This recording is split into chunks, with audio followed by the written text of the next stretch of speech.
जय श्री हरि। राधे राधे मित्रों, आप सभी का स्वागत है आज के इस दिव्य प्रसंग में। आज मैं आपको ऐसी कथा सुनाने जा रही हूँ जिसमें भोलेनाथ स्वयं तुलसी माता के रहस्य नारद मुनि को बताते हैं। यह कथा न केवल सावन के महीने की पवित्रता को उजागर करती है, बल्कि यह भी बताती है कि क्यों तुलसी पर जल चढ़ाना मनुष्य के जीवन को रोग दोष और दरिद्रता से मुक्त कर देता है। तो चलिए बिना देरी किए कथा की शुरुआत करते हैं। एक बार की बात है, कैलाश पर्वत पर भगवान महादेव ध्यान मग्न थे। चारों ओर हिम की श्वेत चादर बिछी हुई थी, मंद मंद हवाएं चल रही थी और नंदन वन की गंध वातावरण में समाई हुई थी। उसी समय ब्रह्मलोक से देव ऋषि नारद जी वीणा बजाते हुए कैलाश पर्वत की ओर बढ़े। उनके हृदय में एक प्रश्न उभर रहा था कि सावन के महीने में तुलसी पर जल चढ़ाने की इतनी महिमा क्यों बताई गई है। क्या तुलसी माता को जल अर्पित करने का कोई महान तप है? नारद जी ने शिव जी के चरणों में प्रणाम किया और बोले, जय शंकर, जय त्रिलोचन, हे महादेव, समस्त जग के कल्याणकर्ता, मैं एक प्रश्न लेकर आपके चरणों में उपस्थित हुआ हूँ। कृपया करके मुझे बताइए कि सावन के महीने में जब भक्त तुलसी माता पर जल चढ़ाते हैं तो कहा जाता है कि उन्हें रोगों से मुक्ति, धन की प्राप्ति और पापों का नाश होता है। हे भोलेनाथ, तुलसी माता को श्री हरि की प्रिया तो कहा गया है, किंतु आप इस कर्म को इतना पुण्यदायी क्यों मानते हैं? तो भगवान भोलेनाथ मुस्कुराते हुए हैं और मंद मंद मुस्कान के साथ उन्होंने कहा, नारद, तू सदा ही ज्ञान का दीपक प्रज्वलित करता है। सावन के महीने में तुलसी पर जल चढ़ाने का रहस्य केवल कर्म नहीं है, यह तो मनुष्य की आत्मा और प्रकृति के बीच एक पवित्र सेतु की तरह है। आज मैं तुमको इसका रहस्य एक कथा के माध्यम से सुनाता हूँ। तो फिर भोलेनाथ बोले, नारद, बहुत काल पहले सतयुग में एक असुर हुआ था जिसका नाम था जलंधर। जलंधर अत्यंत पराक्रमी परंतु अहंकारी था। उसकी पत्नी वृंदा थी जो श्री हरि की अनन्य भक्त थी। वृंदा की पतिव्रता शक्ति के कारण ही जलंधर को कोई भी देवता नहीं मार सका था। जब देवता पराजित होकर मेरी शरण में आए तो मैंने उन्हें श्री हरि से कहा कि हे विष्णु, यदि आप वृंदा का पतिव्रत भंग होगा तभी यह दैत्य मारा जा सकेगा। तब भगवान विष्णु ने जलंधर का रूप धारण किया और वृंदा के समीप गए। जब उसे सत्य का बोध हुआ तो वह विलाप करते हुए कहने लगी कि हे प्रभु, आपने मेरे पति का वध करके धर्म की रक्षा की है, किंतु मेरा मन इस शरीर को अब विरक्त हो चुका है। वह समुद्र तट पर गई और तपस्या करके अपने देह को त्याग दिया। वृंदा के त्याग और भक्ति को देखकर स्वयं श्री हरि भाव विभोर हो उठे। उन्होंने कहा, हे देवी, तुम मेरे हृदय की प्रिय हो। तुम्हारा यह शरीर पवित्र भूमि से उत्पन्न होगा और समस्त जग तुम्हें तुलसी के नाम से पूजेगा। तब से तुलसी का पौधा प्रकट हुआ। वह दिव्य सुगंध से परिपूर्ण था। उसके पत्ते हरि के नाम की तरह पवित्र थे। नारद जी बोले, हे नीलकंठ, यह तो अत्यंत अद्भुत है। अर्थात तुलसी माता स्वयं पतिव्रता वृंदा का अवतार है, परंतु सावन के महीने में इसका क्या संबंध है?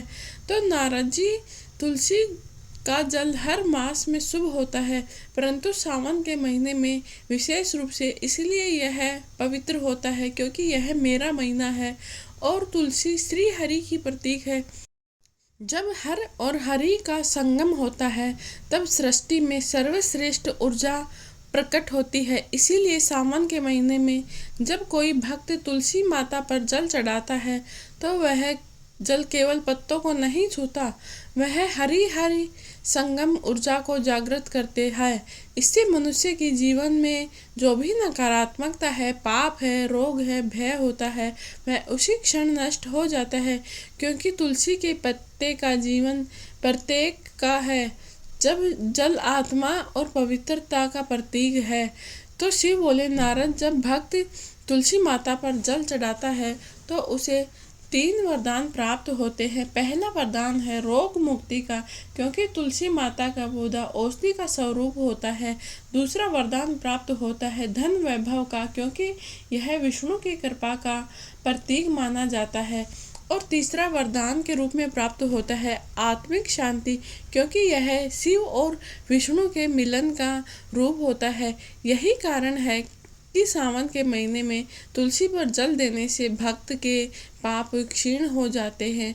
और यह कार्य ऐसा होता है कि जैसे कोई भक्त शिवलिंग पर जल चढ़ाए और साथ ही हरि का नाम जप करे तो उसके सभी दोष दूर हो जाते हैं।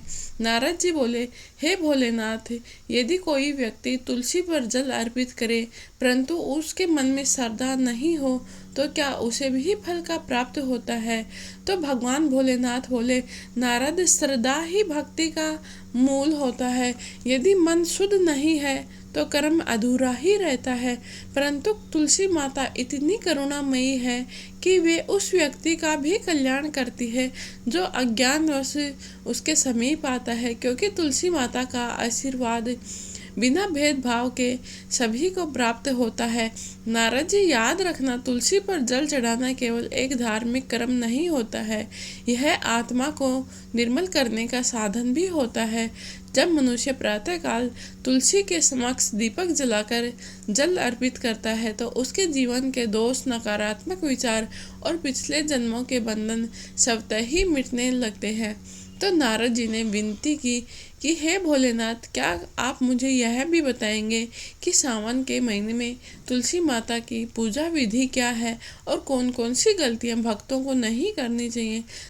तो भगवान भोलेनाथ मुस्कुराए और बोले, नारद, सावन का महीना केवल वर्षा काल का नहीं होता है, यह तो शुद्धि का काल होता है, जब पृथ्वी, आकाश और आत्मा का एक साथ निर्मल होते हैं। इसी समय तुलसी पूजन का प्रभाव सहस्त्र गुना बढ़ जाता है। अब ध्यान से सुने कि तुलसी की पूजन की दिव्य विधि और उसके नियम क्या क्या होते हैं। भगवान भोलेनाथ बोले, प्रत्येक दिन प्रातः काल स्नान करके शुद्ध वस्त्र धारण करो, तुलसी के पौधे के समीप दीपक प्रज्वलित करो, फिर गंगा जल या शुद्ध जल लेकर तुलसी माता पर अर्पित करो और ओम तुलसी नमः या ओम नमो नारायण मंत्र का 108 बार जाप करें। जल अर्पित करते समय ध्यान रखो कि जल सीधा तुलसी की जड़ों में जाए, पत्तों पर सीधे ऊपर से नहीं डालें, क्योंकि तुलसी माता देवी का स्वरूप होती है। अब कुछ सावधानियां भी हैं जिनको हमें ध्यान में रखना चाहिए। तुलसी को शिवलिंग पर नहीं चढ़ाया जाता। तो भगवान भोलेनाथ बोले, नारद, तुलसी माता श्री हरि की प्रिय होती है, इसीलिए उन्हें शिवलिंग पर चढ़ाना उचित नहीं होता है। परंतु भक्त जब सावन के महीने में तुलसी पर जल चढ़ाता है तो उसकी पुण्य ऊर्जा शिवलिंग तक पहुंचती है। संध्या काल में दीपदान करें। संध्या के समय तुलसी माता के समय पे दीपक जलाने से घर की नकारात्मक ऊर्जा समाप्त होती है और वह दीप माता लक्ष्मी जी को प्रसन्न होता है। सावन के महीने में केवल तुलसी के पत्ते विष्णु पूजन के लिए ही तोड़े, वह भी माता नमः कह कर तोड़े। रविवार और एकादशी के दिन तुलसी के पत्ते नहीं तोड़ने चाहिए। नारद जी बोले, हे भोलेनाथ, यह तो अत्यंत ही सरल और कल्याणकारी विधि है, परंतु मैंने सुना है कि सावन के महीने में तुलसी माता पर जल अर्पित करने से जीवन में कई विशेष परिवर्तन आते हैं, क्या यह सत्य है? तो भगवान भोलेनाथ बोले, नारद, सुनो, एक प्राचीन कथा है, इस रहस्य को स्पष्ट करती है। यह कथा उस काल की है जब हरि और हर दोनों ने तुलसी माता के माध्यम से एक भक्त का जीवन पलट दिया था। भगवान भोलेनाथ बोले कि बहुत समय पहले काशी में सुहास नामक एक ब्राह्मण रहता था। वह बहुत ही गरीब था, परंतु भगवान विष्णु का सच्चा भक्त था। वह हर सुबह तुलसी माता के समक्ष बैठकर जल चढ़ाता और उसके घर में भोजन तक की कमी थी। एक दिन उसकी पत्नी ने दुखी होकर कहा, प्रभु, आपकी भक्ति से तो पेट नहीं भरता है। सावन का महीना है, सब लोग भोलेनाथ की पूजा कर रहे हैं और आप तुलसी माता पर जल चढ़ाने में अपना समय लगाते हैं। यह सब सुनकर सुहास मौन हो गया। वह तुलसी माता के पास गया और बोला, हे माता, यदि मेरी भक्ति सच्ची है तो मुझे कोई संकेत दीजिए। तभी एक दिव्य प्रकाश फैला और तुलसी के पत्तों से मंद आवाज आई, वत्स, तुम्हारे जीवन में हरि और हर दोनों आएंगे, श्रद्धा बनाए रखना। अगले ही दिन जब सुहास जल अर्पण कर रहा था तो वहां पर एक वृद्ध योगी आए। वे स्वयं भोलेनाथ थे। उनका स्वरूप कोई पहचान नहीं सका। शिव बोले, वत्स, मैं बहुत भूखा हूँ, क्या मुझे भोजन मिलेगा? तो सुहास ने बड़े ही विनम्र स्वभाव में कहा, भगवान, मेरे पास अन्न तो नहीं है, पर मैं तुलसी माता का प्रसाद आपको दे सकता हूँ। वह तुलसी पत्ती को जल में डालकर उस वृद्ध को अर्पित करता है। जैसे ही वह जल वृद्ध के हाथों में पहुंचा, वह योगी तेजोमय रूप में प्रकट हो गए। वे स्वयं भोलेनाथ खड़े थे। शिव बोले, वत्स, तेरे इस जल में भक्ति की गंगा थी। तूने तुलसी के माध्यम से हरि हर का संगम किया है। अब तेरे घर में कभी दरिद्रता नहीं होगी।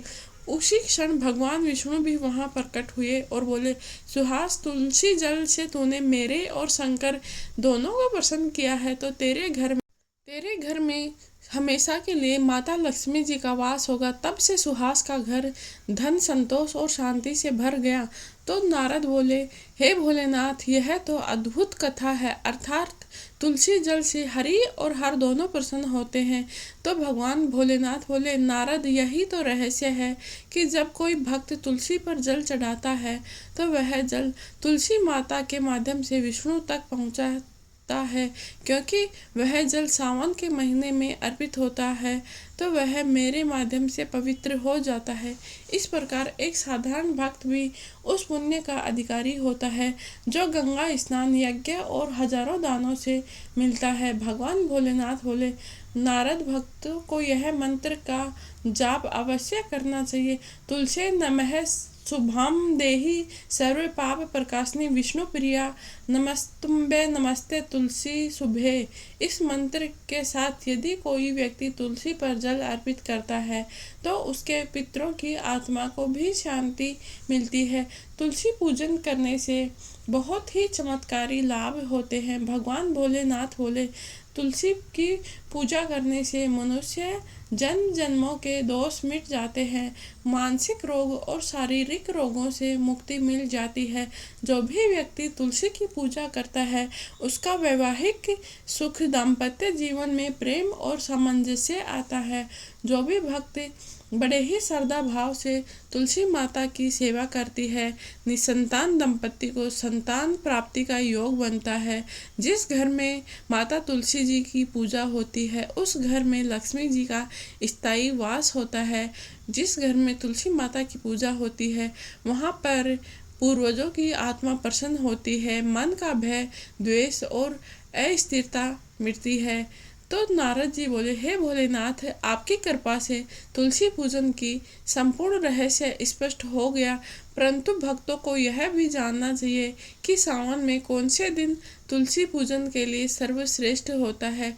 तो नारद जी की बात सुनकर भगवान भोलेनाथ बोले, सुनो नारद, सावन के महीने में सोमवार, एकादशी और पूर्णिमा की तिथि को तुलसी पूजन अत्यंत पवित्र है। इन तिथियों पर यदि कोई व्यक्ति तुलसी माता पर जल अर्पित करता है तो उसे वही पुण्य प्राप्त होता है जो कुंभ स्नान करने से प्राप्त होता है।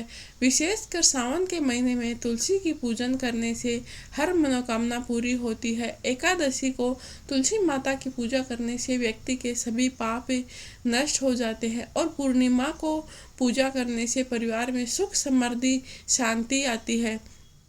भगवान भोलेनाथ बोले, नारद, सावन का प्रत्येक दिन पवित्र होता है, परंतु तुलसी पूजन से उस पवित्रता को स्थायित्व मिलता है। तुलसी जल से हरि और हर दोनों प्रसन्न होते हैं। जो भी व्यक्ति तुलसी माता की सेवा करता है वह जन्म जन्मांतर तक धन्य रहता है। तो नारद जी ने शीश झुकाकर कहा, नमः शिवाय, ओम नमो नारायण, नमो तुलसी माता। फिर नारद जी ने बड़े ही विनम्र भाव से एक प्रश्न किया कि हे महादेव, जब आप स्वयं जगत के पालनहार हरि के समान करुणामयी है, आपने तुलसी पूजन की विधि बताई, महिमा बताई, परंतु क्या कभी तुलसी माता ने आपको प्रत्यक्ष दर्शन दिए हैं? क्या आपने कभी तुलसी माता के माध्यम से कोई लीला रची है?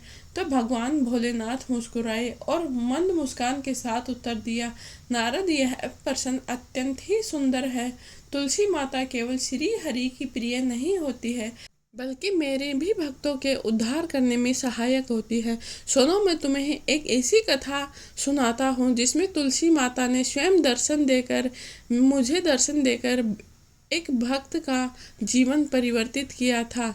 तो बहुत समय पहले कांचीपुरी नगरी में भानुदत्त नामक एक शिव भक्त रहता था।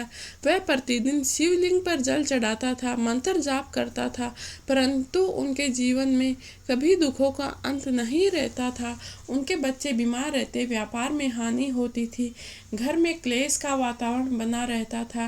वह एक दिन गंगा नदी के तट पर बैठा हुआ विलाप कर रहा था, हे भोलेनाथ, मैं प्रतिदिन आपकी पूजा करता हूँ, फिर भी मेरा जीवन दुखों से क्यों भरा है। उसी समय एक वृद्ध ब्राह्मणी वहां पर आई और उसने कहा, वत्स, क्या तूने कभी तुलसी माता को जल चढ़ाया है? तो भानुदत्त बोला, नहीं माता, मैं तो शिव भक्त हूँ, तुलसी तो श्री हरि की प्रिय है। तो ब्राह्मणी मुस्कुराई और बोली, वत्स, तुलसी में हरि और हर दोनों का वास होता है। यदि तू इस बार तुलसी माता के शरण में जाता है तो तेरे जीवन के सारे बंधन कट जाएंगे। इतना कहकर वह ब्राह्मणी अदृश्य हो गई। वह कोई साधारण नारी नहीं थी, वह स्वयं तुलसी माता थी। अगले ही दिन भानुदत्त ने अपने आंगन में तुलसी का पौधा लगा दिया। प्रातः काल वह स्नान करके तुलसी माता को जल अर्पित करने लगा। वह बोला, हे तुलसी माता, मुझे क्षमा करो, मैंने अब तक तुम्हारी उपेक्षा की। जैसे ही उसने जल चढ़ाया, तुलसी के पत्तों से एक दिव्य प्रकाश निकला। वह दिव्य प्रकाश एक ज्योति स्तंभ में बदल गया और उस ज्योति स्तंभ से स्वयं माता तुलसी प्रकट हुई। उनके मुख पर शांति, नेत्रों में करुणा और चरणों में पुष्प का आभास था। उन्होंने कहा, वत्स, तू भोलेनाथ का प्रिय है, परंतु तूने अब तक आधे क्रम का पालन किया था। शिव पूजन से तुमने आत्मा को शुद्ध किया था और तुलसी पूजन से उसे तू पूरा करेगा। हरि और हर दोनों का संगम ही पूर्ण मोक्ष का मार्ग होता है। इतना कहकर तुलसी माता अदृश्य हो गई। भानुदत्त ने उसी दिन से प्रतिदिन तुलसी पर जल चढ़ाना आरंभ कर दिया। कुछ ही दिनों में उसके घर में सुख, समृद्धि, शांति लौट आई। उसकी संतान भी स्वस्थ हो गई और भानुदत्त का व्यापार भी दिन दोगुना रात चौगुनी वृद्धि करने लगा। तो नारद जी बोले, हे भोलेनाथ, यह तो अद्भुत है। अर्थात तुलसी माता केवल हरि की ही नहीं बल्कि आपके भक्तों पर भी कृपा करती है। तो शिव बोले, हाँ नारद, तुलसी माता सबकी माता होती है। जिस प्रकार गंगा केवल स्नान करने वालों को ही नहीं बल्कि देखने मात्र से भी पाप हर लेती है, वैसे ही तुलसी माता का स्मरण मात्र भी जीवन को पवित्र कर देता है। सुनो नारद जी, तुलसी के प्रत्येक पत्ते में एक दिव्य शक्ति का वास करती है, जिसे हरि हर की संयुक्त शक्ति कहा जाता है। भोलेनाथ ने आगे कहा कि तुलसी के पत्ते की हर नस में श्री हरि का वास होता है। वह व्यक्ति के मन को विष्णु की कृपा से स्थिर करती है। दूसरी नस में शिव शक्ति का वास होता है, वह भय और दुर्भावना को मिटाती है। तुलसी के प्रत्येक बीज में ब्रह्म तेज निवास करता है, जो वह बुद्धि और ज्ञान प्रदान करती है। तुलसी माता की प्रत्येक पत्ती में माता लक्ष्मी जी का निवास करता है, वह घर में धन और सौभाग्य लेके आती है। माता तुलसी की पत्ती पत्ती में नारायण की करुणा का वास होता है, जो भक्त को मोक्ष मार्ग पर अग्रसर करती है। इसीलिए नारद मुनि, तुलसी का एक पत्ता भी संपूर्ण ब्रह्मांड का प्रतीक है। तुलसी का जल और उसके अदृश्य प्रभाव कौन कौन से हैं? भगवान भोलेनाथ ने नारद से कहा, जब कोई भक्त तुलसी पर जल अर्पित करता है तो वह जल धरती की ऊर्जा को ऊपर खींचता है और पवित्र वायु उसके माध्यम से उस ऊर्जा को घर के प्रत्येक कोने में प्रसारित करता है। इसी कारण तुलसी का पौधा जहाँ पर भी होता है वहाँ पर नकारात्मक ऊर्जा प्रवेश नहीं कर पाती है, वह स्थान देवताओं का स्थान बन जाता है। तो नारद मुनि बोले, हे भोलेनाथ, क्या तुलसी का पौधा धन और सौभाग्य से भी जुड़ा है? तो भोलेनाथ बोले, हाँ नारद मुनि, तुलसी का पौधा जहाँ पर तुलसी का द्वार कहलाता है, वहाँ पर धन का प्रवाह सदैव बना रहता है। यह धन केवल भौतिक नहीं, मानसिक और आध्यात्मिक धन भी होता है। तुलसी की शुद्ध करती देह, तुलसी शुद्ध करती मन, तुलसी लाती घर में लक्ष्मी, तुलसी करती जन जन धन। जो व्यक्ति प्रातः काल तुलसी माता को प्रणाम करके हुए कहता है, हे माता तुलसी, मेरे घर में सुख समृद्धि शांति बनाए रखना, वह दिन भर हरि कृपा से आलोकित रहता है। भगवान भोलेनाथ बोले, नारद, एक बार पार्वती ने मुझसे पूछा कि स्वामी, आपके भक्त तुलसी पर जल क्यों चढ़ाते हैं? तब मैंने उन्हें बताया, देवी तुलसी माता श्री हरि की प्रिय हैं और श्री हरि मेरे अर्धांग हैं, इसीलिए जो तुलसी पूजन करता है वह मुझे भी प्रसन्न करता है। तो पार्वती ने तुलसी जी के समक्ष दीपक जलाया और उसी क्षण कैलाश पर्वत पर सुगंध फैल गई। देवताओं ने उस दीप को सावन दीप कहा, जो हर वर्ष तुलसी पूजन में जलाया जाता है। नारद मुनि बोले, हे नीलकंठ, यह तो अत्यंत रहस्यमयी लीला है। आपकी कृपा से तुलसी के पत्ते और जल का आध्यात्मिक रहस्य समझ में आ गया है। तो शिवजी बोले, नारद मुनि, याद रखना, तुलसी केवल एक पौधा नहीं है, वह एक चेतना है जो घर में स्थापित होते ही देवत्व को आकर्षित करती है। जब भक्त तुलसी पर जल चढ़ाता है तो वह केवल तुलसी को नहीं बल्कि हरि और हर दोनों को अर्पण करता है। यह एक ऐसा कर्म है जो पाप, भय और अभाव तीनों को हर लेता है। शिव वाणी का उपदेश भी बताते हुए कहते हैं, नारद, जो भी व्यक्ति सावन के महीने में तुलसी माता की पूजा करता है वह नरक, रोग, अकाल मृत्यु से बच जाता है। उसके पितृ प्रसन्न होते हैं और जीवन में सुख समृद्धि का आगमन होता है। जो भी व्यक्ति तुलसी की जड़ में दीपक जलाकर कहता है, ओम तुलसी नमः, ओम हरि हराय नमः, उसके घर में कभी विपत्ति नहीं आती है।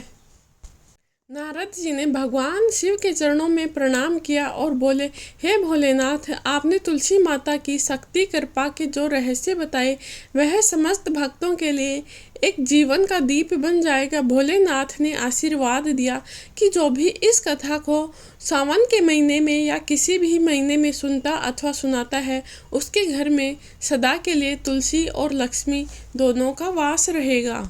भगवान भोलेनाथ बोले, नारद मुनि, सावन का महीना मेरा अत्यंत प्रिय महीना है। इसी महीने में धरती पर जल का संचार होता है, नदियाँ पवित्र हो जाती हैं और वातावरण में दिव्यता का संचार होता है। जब आकाश से जल की बूंदें गिरती है तब तुलसी माता उस जल को अपने पवित्र पत्तों में संचित करती है। यह वही जल है जो ब्रह्मांड के सभी पापों को धोता है। तुलसी पर जब भक्त जल अर्पित करते हैं तो वह जल सीधे मुझ तक पहुंचता है, क्योंकि तुलसी मेरी अर्धांगिनी पार्वती का ही रूप है। जो भी भक्त तुलसी पर जल चढ़ाते हैं उन्हें मेरे साथ साथ विष्णु जी की भी कृपा प्राप्त होती है। नारद मुनि बोले, भगवान कृपा करके आप वह पावन विधि बताइए जिसे भक्त घर बैठे ही तुलसी पूजन कर सकें और उन्हें श्रेष्ठ फल की प्राप्ति हो। तो शिव बोले, नारद, तुलसी पूजन की अत्यंत ही सरल विधि है, परंतु भावना पवित्र होनी चाहिए। प्रातःकाल स्नान करने के बाद स्वच्छ वस्त्र धारण करके तुलसी माता के समक्ष दीपक जलाओ। एक छोटा सा जल पात्र लें, उसमें गंगा जल या स्वच्छ जल रखें। यदि संभव हो तो जल में कुछ तुलसी के पत्ते, चंदन या केसर मिलाएं। उसके बाद में ओम तुलसी नमः या ओम नमो भगवते वासुदेवाय मंत्र का जाप करते हुए जल अर्पित करें। इसके बाद तुलसी माता को कुमकुम, अक्षत, फूल और दीप अर्पित करें। तुलसी माता के समीप बैठकर शिव पंचाक्षरी मंत्र ओम नमः शिवाय और विष्णु मंत्र ओम नमो नारायणाय का जाप करें। अंत में प्रार्थना करें, हे तुलसी माता, मेरे जीवन से पापों का नाश हो, मेरे घर में सुख समृद्धि शांति और भगवान विष्णु और शिव जी की कृपा सदा बनी रहे। इसके बाद में भोलेनाथ बोले, नारद मुनि, जैसे अग्नि शुद्धता का प्रतीक होती है वैसे ही तुलसी भी सादगी का प्रतीक होती है। तुलसी पूजन के समय कुछ बातों का विशेष ध्यान रखना आवश्यक है। नंबर 1 पर है, तुलसी पर हमेशा नंगे पैर ही जल अर्पित करना चाहिए। तुलसी माता को कभी शिवरात्रि या संक्रांति के दिन नहीं तोड़े। मंगलवार, रविवार और संध्या के समय तुलसी पत्तर नहीं तोड़ने चाहिए। तुलसी माता के समीप अशुद्ध वस्त्र, जूते, शराब या मांस नहीं आने चाहिए। तुलसी माता के पौधे के नीचे दीपक अवश्य जलाएं, पर उस दीपक पर कभी फूंक कर नहीं बुझाएं। तुलसी माता को छूने से पहले हाथ धोकर ओम तुलसी नमः जरूर बोले। भोलेनाथ ने आगे कहा, नारद मुनि, यह तुलसी माता केवल एक पौधा नहीं है, यह पृथ्वी पर मेरा और विष्णु का एक स्वरूप है। सावन के महीने में जो भक्त तुलसी को जल देता है उसे इन दिव्य लाभों की प्राप्ति होती है। रोगों से मुक्ति मिल जाती है, घर में शांति आती है। जिस घर में तुलसी माता को जल दिया जाता है वहाँ पर माता लक्ष्मी जी की कृपा का वास होता है। जो भी व्यक्ति रोज तुलसी पर जल अर्पित करता है उसके जन्म जन्मांतर के पाप क्षीण हो जाते हैं। तुलसी पूजन से पति पत्नी के संबंधों में प्रेम और सामंजस्य, स्थिरता आती है। निसंतान दंपतियों को संतान सुख प्राप्त होता है। नारद मुनि ने पूछा, भगवान तुलसी तो विष्णु प्रिया मानी जाती है, फिर उससे आपका क्या संबंध है? तो शिव बोले, नारद, यह सत्य है कि यह विष्णु प्रिया है और मैं विष्णु अभिन्न अंग है। जो मेरी पूजा करता है वह विष्णु की भी पूजा करता है। इसीलिए जब सावन के महीने में तुलसी पर जल अर्पित किया जाता है तो वह जल सीधा मुझ तक पहुँचता है, क्योंकि मैं ही उस जल तत्व में विद्यमान होता हूँ। जो भक्त तुलसी को जल अर्पित करता है वह अनजाने में शिवलिंग का भी पूजन कर लेता है। यही कारण है कि सावन में तुलसी पूजन करने पर दोगुना पुण्य प्राप्त होता है। भोलेनाथ बोले, जाओ नारद, जहाँ जहाँ यह कथा सुनाई जाएगी वहाँ वहाँ पर तुलसी माता स्वयं निवास करेगी। वहाँ पर पवित्रता, सुख, वैभव और मोक्ष का वास रहेगा। जो भी भक्त इस कथा को बड़े ही श्रद्धा से सुनता है, तुलसी माता को जल अर्पित करता है और जो सावन के महीने में हरियाली को सम्मान देता है, उसे शिव, विष्णु और तुलसी तीनों का आशीर्वाद एक साथ प्राप्त हो जाता है। उसका जीवन शांति, समृद्धि और मोक्ष से भर जाता है। नारद जी ने प्रणाम किया और माता पार्वती ने नारद मुनि को आशीर्वाद दिया और कैलाश पर्वत पर गूंज उठा, हर हर महादेव, जय तुलसी माता की। अंत तक बने रहने के लिए आप सभी का धन्यवाद। अगर आपको यह जानकारी अच्छी लगी है तो वीडियो को लाइक और शेयर ज़रूर करें। कमेंट बॉक्स में जय माता लक्ष्मी अवश्य लिखें।